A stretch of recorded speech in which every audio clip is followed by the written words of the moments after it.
la democracia y que por eso el gobierno debe lograr la justicia y dar prioridad a la inclusión social.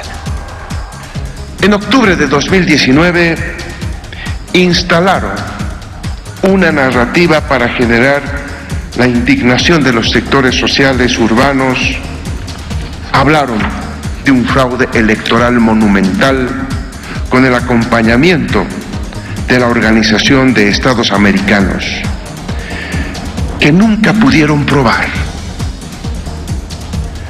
En complicidad con sectores insubordinados de la Policía Nacional y las Fuerzas Armadas, quienes rompieron la cadena de mando y en franca insubordinación al presidente del Estado Plurinacional y capitán general de las Fuerzas Armadas, forzaron la renuncia de las autoridades democráticamente elegidas para instaurar un régimen no constitucional sustentado en el temor del uso de la fuerza. El 10 de noviembre de 2019 se produjo la interrupción de 37 años de democracia continua, provocando una ruptura constitucional. La segunda vicepresidenta de la Cámara de Senadores, en una irregular sesión, se autoproclamó como presidenta del Senado y posteriormente en el hemiciclo de la Cámara de Diputados. En una presunta sesión sin quórum reglamentario, declaró: asumo de inmediato la presidencia del Estado. El golpe de Estado de 2019 intentó extinguir la democracia intercultural desde las primeras horas de su gobierno, buscando retrotraernos al Estado republicano y a la eliminación de los símbolos del Estado plurinacional, como nuestra huipala, que fue cortada, pisoteada y quemada. Lamentablemente, volvimos a un país donde quienes no tenían los votos de la confianza popular buscaban mandar como elegidos. Abusaron, violentaron nuestros derechos, racializaron despectivamente la relación con sectores campesinos e indígenas para intentar apagar al Estado plurinacional. También en su intervención, Luis Arce, durante su mensaje presidencial, señaló que el 18 de diciembre se recuperó la democracia al ganar las elecciones generales. El 18 de octubre de 2020, luego de todos los intentos de prorroguismo del gobierno de facto, se realizaron las elecciones generales. Y con el resultado contundente de las urnas, se restableció el orden democrático constitucional, luego de mucho dolor y sangre en un periodo nefasto de nuestra historia, que se caracterizó por una sistemática persecución, procesamiento, enjuiciamiento, detenciones ilegales, supresiones de las garantías y libertades más elementales del ser humano. Recuperamos nuestra democracia. La victoria es del pueblo boliviano. En el tema de salud, el presidente anunció la llegada del primer lote de vacunas la siguiente semana. El primer envío de un total de 15 millones de dosis. Aseguró que habrá una campaña universal y gratuita. En nuestro gobierno hemos aprobado un plan estratégico de salud para enfrentar a la pandemia, que a diferencia del pasado no está cimentado en el miedo y la represión, sino en la prevención y contención de la pandemia. Estamos trabajando bajo 3 pilares para enfrentar al COVID-19 sin afectar nuestra economía tan golpeada desde noviembre de 2019. El primer pilar de este plan estratégico es el testeo y las pruebas masivas. Pruebas y más pruebas para identificar los contagios y disminuir la letalidad. El diagnóstico temprano permite atacar la enfermedad en sus primeras manifestaciones y no en cuanto los daños son severos y en muchos casos lamentablemente irreversibles. Estamos promoviendo la atención de los pacientes en los primeros síntomas, utilizando los protocolos establecidos por el sistema médico y ayudándonos con la medicina tradicional. También las pruebas que dotamos a los gobiernos subnacionales sirven para detectar pacientes asintomáticos que son fuente potencial de contagio del virus sin saberlo. Para hacer frente a la segunda ola de esta pandemia, el gobierno del Estado plurinacional autorizó la contratación directa para la adquisición de vacunas, pruebas diagnósticas, medicamentos, dispositivos médicos, insumos, reactivos, equipamiento médico, así como otros bienes y obras y servicios para la contención, diagnóstico y atención del COVID-19. El segundo pilar de esta estrategia es la solución estructural. Las vacunas. Nuestro gobierno, desde el primer día, realizó gestiones directas con quienes están produciendo las vacunas. Y logramos asegurar la provisión de más de 15 millones de dosis que comenzarán a llegar al país.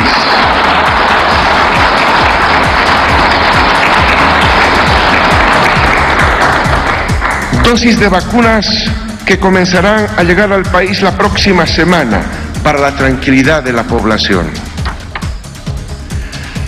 La vacunación universal gratuita y voluntaria contra el COVID-19 de todas y todos los bolivianos mayores de 18 años es una prioridad para el gobierno nacional.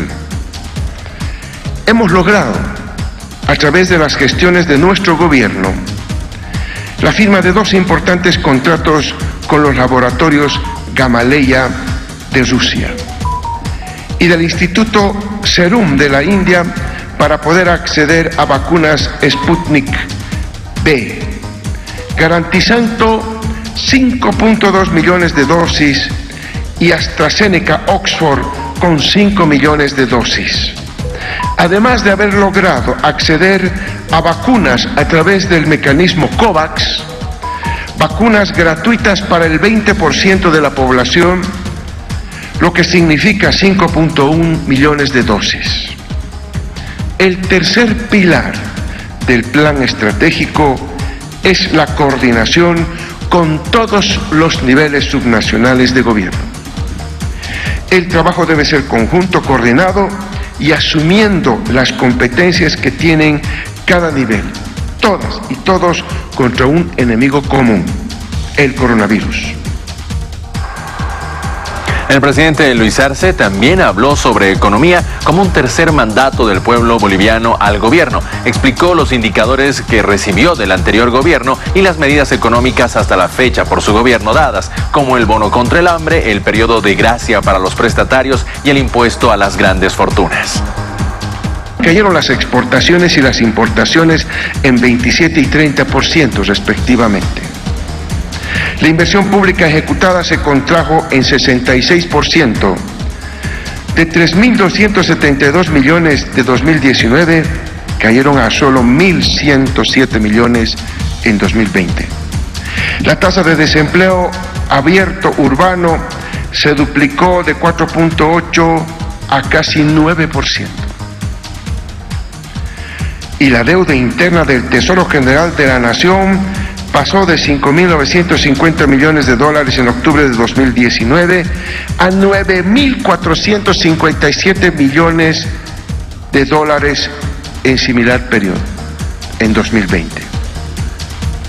La deuda externa subió de 10.998 millones en octubre de 2019 a 11.739 millones en octubre de 2020.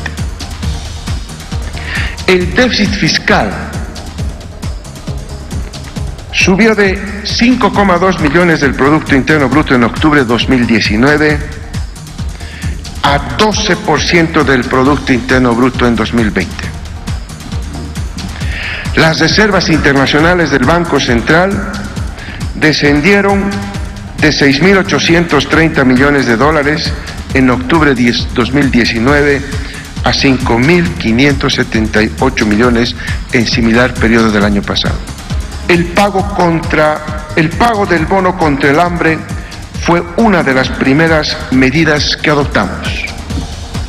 Hasta hoy, 3,5 millones de bolivianas y bolivianos fueron beneficiadas con este bono.